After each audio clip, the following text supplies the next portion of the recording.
নমস্কাৰ মৰমৰ ছাত্ৰ ছাত্ৰীসকল আজি আমি ছন্দৰ অন্য এটা শ্ৰেণী বিভাগ ত্ৰিপদী ছন্দ আৰু এই ত্ৰিপদী ছন্দ সম্পৰ্কে আজি আমি আলোচনা কৰিম। ছাত্ৰ ছাত্ৰীসকললৈ মোৰ এটা বিনম্ৰ অনুৰোধ, যদি তোমালোকে চেনেলটো এতিয়ালৈকে ছাবস্ক্ৰাইব কৰা নাই, চেনেলটো ছাবস্ক্ৰাইব কৰিবা, ভিডিঅ'সমূহ লাইক আৰু কমেণ্ট কৰিবা। তেতিয়াহ'লে আমি ছন্দৰ মাজলৈ যাব বিচাৰিছোঁ। ত্ৰিপদী ছন্দ। ত্ৰি মানে হ'ল তিনি, পদী মানে পদ। ত্ৰিপদী ছন্দৰ স্তৱকত দুটাকৈ চৰণ থাকে আৰু প্ৰত্যেক চৰণত আকৌ তিনিটাকৈ পৰ্ব থাকে। দুয়ো চৰণৰ প্ৰথম পৰ্ব দুটাৰ অক্ষৰৰ সংখ্যা সমান, চৰণৰ তৃতীয় আৰু ষষ্ঠ পৰ্বৰো অক্ষৰৰ সংখ্যা সমান আৰু অন্ত আখৰৰ মিল আছে। এনেকৈ তিনিটা পৰ্বৰে চৰণ গঠিত হোৱা কাৰণে এইবিধ ছন্দক ত্ৰিপদী ছন্দ বোলে। এতিয়া ত্ৰিপদী ছন্দ বুলি ক'লে আমি দুলৰী, ছবি, লেছাৰীৰ কথা ক'ব পাৰোঁ। এই তিনিওটাই ত্ৰিপদী ছন্দৰ অন্তৰ্ভুক্ত। তাৰ এটা উদাহৰণ আমি ইয়াত তলত দিছোঁ এনেকৈ, আৰু ইয়াতে চৰণ পৰ্ব গোটেইখিনি কথা ইয়াতে উল্লেখ আছে। পাছে ত্ৰিনয়ন দিব্য উপবন দেখিলন্ত বিদ্যমান, ফল ফুল ভৰি জকমক কৰি আছে যত বৃক্ষমান।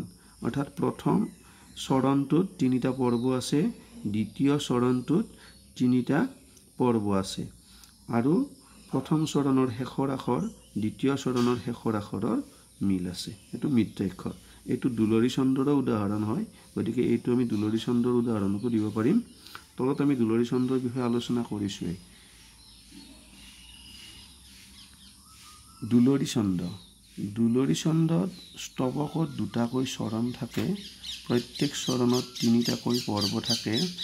স্তৱকত প্ৰথম, দ্বিতীয়, চতুৰ্থ আৰু পঞ্চম পৰ্বত ছয়টাকৈ অক্ষৰ থাকে। তৃতীয় আৰু ষষ্ঠ পৰ্বত 8টাকৈ অক্ষৰ থাকে। দুলৰী ছন্দৰ সংযুতি এনেধৰণৰ: 6 + 6 + 8। ৰুক্মিণী ৰমণী কুঞ্জৰ গামিনী, লীলাগতি চলিযান্ত, হৰিষ বদনে শান্তে কতক্ষণে, ৰাজসভা দেখিলন্ত। এইটো যি উদাহৰণ, আমি আগৰে যিটো ত্ৰিপদী ছন্দৰ উদাহৰণ দিছিলোঁ, দুয়োটা একেই। গতিকে দুলৰী ছন্দৰ ক্ষেত্ৰত সেই উদাহৰণটো আৰু এই উদাহৰণটো দুয়োটাৰে যিকোনো এটা আমি দিব পাৰিম, বা আমি বুজি পালে যিকোনো উদাহৰণৰে আমি নিৰ্ণয় কৰিব পাৰিম। আচলতে পৰীক্ষাত ছন্দ বেছিকৈ নিৰূপণ কৰিবই দিয়ে, তথাপি কথাখিনি জনাৰ পিছতে আমি নিৰূপণ কৰিব পাৰিম। গতিকে সেয়ে কথাখিনি ভালকৈ জনা বৰ প্ৰয়োজন। আজিলৈ ভিডিঅ'টোত আমি ইয়াতে এৰিছোঁ। পৰৱৰ্তী ভিডিঅ'ত পুনৰ লগ পাম। নমস্কাৰ, ধন্যবাদ।